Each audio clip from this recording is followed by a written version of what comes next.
Breaking news BRS నేతలపై సంచలన వ్యాఖ్యలు చేశారు కవిత. తనపై అనుచిత వ్యాఖ్యలు చేయించింది బీఆర్ఎస్ లోని పెద్ద నేత అని ఆరోపించారు. బీఆర్ఎస్ లో ఏం జరిగినా తనకు తెలుస్తుందన్నారు.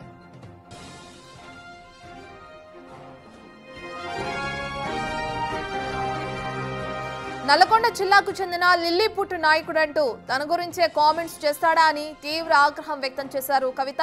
నల్గొండ జిల్లాలో బీఆర్ఎస్ పార్టీ నాశనం అవడానికి కారణం ఆయనే అని ఆమె ఆరోపించారు. చావు తప్పి అటు కన్ను లొట్టపోయినట్లు ఏదో గెలిచారంటూ హాట్ కామెంట్స్ చేశారు. జిల్లాలో అన్ని సీట్లు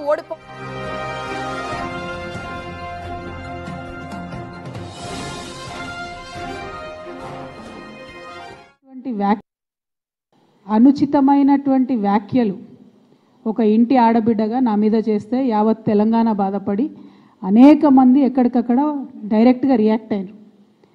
మరి ఏమైందో ఏమో నాకు తెలియదు, కానీ బీఆర్ఎస్ పార్టీలో ఉన్న అన్నదమ్ములకు వాళ్ళు మాత్రం ఎవరు రియాక్ట్ కాలేదు. ఎందుకు కాలేదు అన్నటువంటి విషయం ఒకటి ఆలోచించాలి. రెండు, మీ అందరికీ తెలుసు, నేను ఎప్పుడు కూడా నిర్దిష్టమైన సమాచారం లేకుండా మాట్లాడను. ఇవాళ నేను చాలా నిర్దిష్టమైన సమాచారంతో చెప్తున్నా. ఆ వ్యాఖ్యల వెనుక ఒక బీఆర్ఎస్ పెద్ద నాయకుడి హస్తం ఉన్నది. అందుకనే బీఆర్ఎస్ పార్టీ నాయకులు ఎవరు కూడా రియాక్ట్ కాలేదని చెప్పి నేను బలంగా నమ్ముతా ఉన్నాను. ఆ కుట్రలు చేసిన పెద్ద నాయకులు ఏమనుకుంటున్నారంటే, నా దగ్గర ఎవరో 10 మందిని పెట్టి నా దగ్గర జరిగే అంశాల సమాచారం ఎప్పటికప్పుడు తీసుకుంటున్నామని చావు తెలివితేటలు ప్రదర్శిస్తున్నారు. కానీ ఆ బాగా పెద్దగా ఉన్న నాయకుడికి అర్థం కావాల్సింది ఏంటంటే, అక్కడేం జరుగుతుందో కూడా నాకు సమాచారం వస్తూనే ఉంటుంది. సో మీరు ఏ టైంలో ఎవరిని కలిశారు, నా మీద వ్యాఖ్యలు చేయడానికి మీరు ఎవరిని ప్రోత్సహించారు, మీరు ఎంత కింద స్థాయికి దిగజారి ఒక ఆడబిడ్డ మీద అటువంటి వ్యాఖ్యలు చేయించారు, ఇవన్నీ కూడా నేను చూస్తున్నా, గమనిస్తున్నా. నేను బలంగా కర్మ సిద్ధాంతాన్ని నమ్ముతున్నా. నేను మళ్ళీ చెప్తున్నా, ఇవాళ మీరు నన్ను ఒంటరి చేసి ఏదో చేయాలని అనుకోవచ్చు, నా మీద ఇటువంటి వ్యాఖ్యలు చేపించి శునకానందం పొందొచ్చు టెంపరీగా, కానీ దేవుడు అనేవాడు ఉన్నాడు. ఖచ్చితంగా అది మీకు తిరిగి కొట్టే సమయం వస్తుంది. ఒకటి. రెండు ఒక లిల్లీపుట్ నాయకుడు, నల్గొండలో బీఆర్ఎస్ పార్టీని నాశనం చేసిన ఒక లిల్లీపుట్ నాయకుడు ఆమెవరు ఈమెవరు అని మా గురించి మాట్లాడుతూ ఉన్నారంటే, మరి ఆయనకు ప్రోత్సాహం ఇస్తున్నది ఎవరో కూడా ప్రజలు ఆలోచించుకోవాలి. ఇవాళ నల్గొండ జిల్లాలో ఒక సీటు కూడా రాలే. ఆయన సీటు సావు తప్పి కన్ను లొట్టవైన చందంగా చివరి నిమిషంలో అనుకోకుండా గెలిచినటువంటి సీటు. ఎన్నడూ ప్రజా ఉద్యమాలు చేయలే. కేసీఆర్ గారు లేకపోతే మరి నువ్వెవరు, అది కూడా ఆలోచించుకోవాలి కదా. కేసీఆర్ గారు లేకపోతే బీఆర్ఎస్ పార్టీలో ఉన్న ఏ నాయకుడైనా ఎవరు? ప్రజలకు మనందరినీ పరిచయం చేసింది కేసీఆర్ గారే కదా. మనలో మనం కన్ఫ్యూజన్ ఉన్నప్పుడు ఇష్టం వచ్చినట్టు మాట్లాడుకోవచ్చా? ఈ లిల్లీపుట్ నాయకుడు మాట్లాడంగానే ఇంకో చిన్న పిల్లగాడు నిన్నగాక మొన్న మా పార్టీలోకి వచ్చిన వాళ్ళు కూడా ఎటుపడతట్టు మాట్లాడు. అసలు ఎవరు మీరు? మీకు తెలంగాణ ఉద్యమంతో సంబంధం ఏంది? బీఆర్ఎస్ అధికారంలోకి వచ్చినాక బీఆర్ఎస్లోకి వచ్చి పదవులు పొంది ఉల్టా నా మీదనే మాట్లాడతారా మీరు? మేము ఉద్యమం చేసిందే మీ మీద కదా. చిన్న పిల్లగానిలా ఉండు బాబు. నువ్వు పెద్దవాళ్ళ విషయాల్లో తలదూర్చకు, తెలియని విషయాల్లో అసలే తలదూర్చకు. నీ వెనకాల చాలామంది ఉన్నారు అని అనుకుంటున్నావేమో. వాళ్ళ సంగతి కూడా ప్రజలకు వస్తుంది, తెలుస్తుంది. ఎప్పుడో ఒకసారి అన్నీ బయటపడతాయి.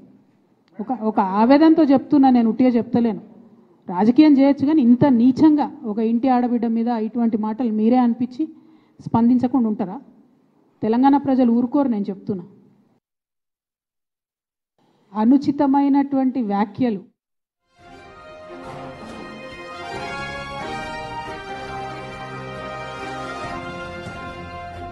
తనపైన కావాలనే కామెంట్స్ చేయించి వాటిపైన ఇప్పటివరకు బీఆర్ఎస్ పెద్ద నాయకులు ఎవరూ స్పందించలేదని చెప్పి కవిత అంటున్నారు. దీనికి సంబంధించిన పూర్తి డీటెయిల్స్ అందించడానికి మా అసోసియేట్ ఇన్పుట్ ఎడిటర్ నగేష్ అందుబాటులో ఉన్నారు. రైట్ నగేష్, మనం చూస్తున్నాం ప్రధానంగా కవిత ఆ పెద్ద నాయకులు ఎవరు ఎందుకు స్పందించలేదు అన్న దానికన్నా నల్గొండ జిల్లాకు చెందిన ఒక లిల్లీపుట్ నాయకుడు అంటూ కూడా కొన్ని కామెంట్స్ చేశారు. అసలు ఎవరి గురించి మాట్లాడుతున్నారు, దానికి సంబంధించిన డీటెయిల్స్ ఏంటి? డైరెక్ట్గా జగదీష్ రెడ్డిని టార్గెట్ చేసింది కవిత. అలాగే మాజీ మంత్రి సబితా ఇందరెడ్డి కొడుకుని కూడా, కార్తిక్ రెడ్డిని కూడా టార్గెట్ చేసింది. వీళ్ళు రకరకాల ఇంటర్వ్యూల సందర్భంలో ఆమెవరు ఈమెవరు, ఆమె కాంగ్రెస్ పార్టీతో టచ్లో ఉందని చెప్పి జగదీష్ రెడ్డి ఒకవైపున మాట్లాడడం, కార్తిక్ రెడ్డి ఒకవైపున మాట్లాడడాన్ని ఖచ్చితంగా కవిత తను టార్గెట్గానే తీసుకుందని చెప్పచ్చు.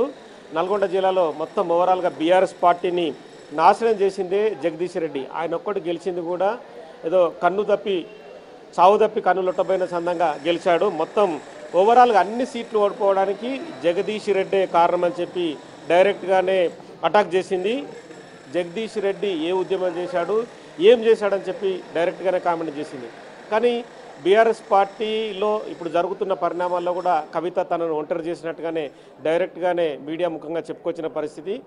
ఎవరు కోవర్టులు ఉన్నారు, కోవర్టులు ఎక్కడి నుంచి పనిచేస్తున్నారు, అక్కడి నుంచి నా దగ్గర నుంచి సమాచారాన్ని మీరెంత తీసుకుంటున్నారో మీ దగ్గర నుంచి కూడా సమాచారం నాకు అంతే వస్తుందని చెప్పి డైరెక్ట్గా బీఆర్ఎస్ పార్టీని అటాక్ చేసింది. తన సొంత అన్న కేటీఆర్ని కావచ్చు, హరీష్ని కావచ్చు, మరి తన తండ్రి ప్రమేయాన్ని మాత్రం ఎక్కడ చెప్పకుండా మాత్రం మాట్లాడిన పరిస్థితి. కానీ బీఆర్ఎస్ పార్టీ ప్రస్థానం 10 ఏళ్ల గవర్నమెంట్ ప్రస్థానం, ఉద్యమ ప్రస్థానం ఓవరాల్గా తీసుకుంటే ఒకనాడు జగదీష్ రెడ్డి కావచ్చు, కార్తిక్ రెడ్డి కావచ్చు, వీళ్ళందరూ వంగి దండాలు పెడుతూ కేటీఆర్కి, కవితకి, హరీష్కి అందరికి కూడా సలాం చేసి తిరిగిన వ్యక్తులే.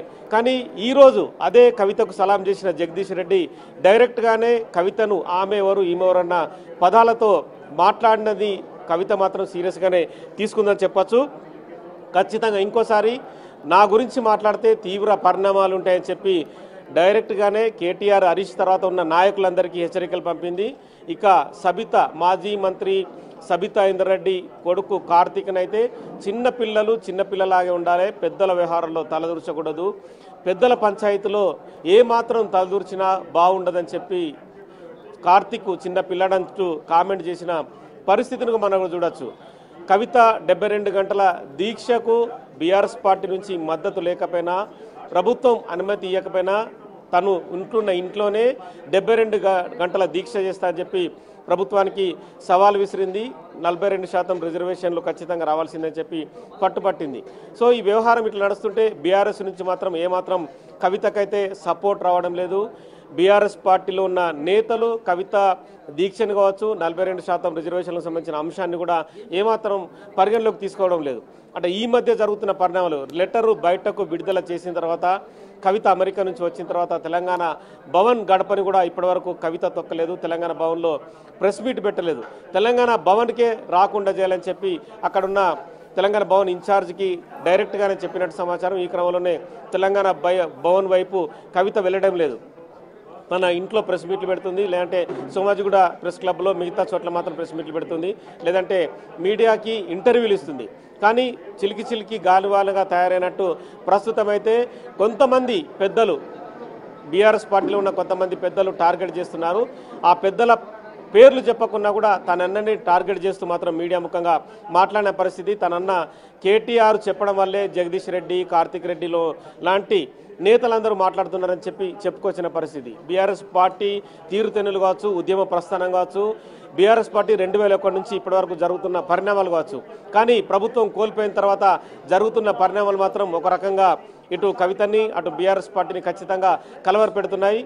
ప్రజలు గమనిస్తున్నట్టుగా రాజకీయంగా కాంగ్రెస్ పార్టీ ప్రభుత్వంలో ఉన్న ఎదుర్కోవాలంటే ఖచ్చితంగా వీళ్ళంతా ఒకటే అయి ఉండాలి. కానీ ఇక్కడ మాత్రం సొంత కేసీఆర్ ఉద్యమ ప్రస్థానం నడిపి తెలంగాణ రాష్ట్రాన్ని సాధించామని చెప్తున్న కేసీఆర్ కుటుంబంలోనే కవిత ఒకవైపు, కేటీఆర్ ఒకవైపు, హరీష్ ఒకవైపు అన్న రీతిలో చందంగా సాగుతోంది.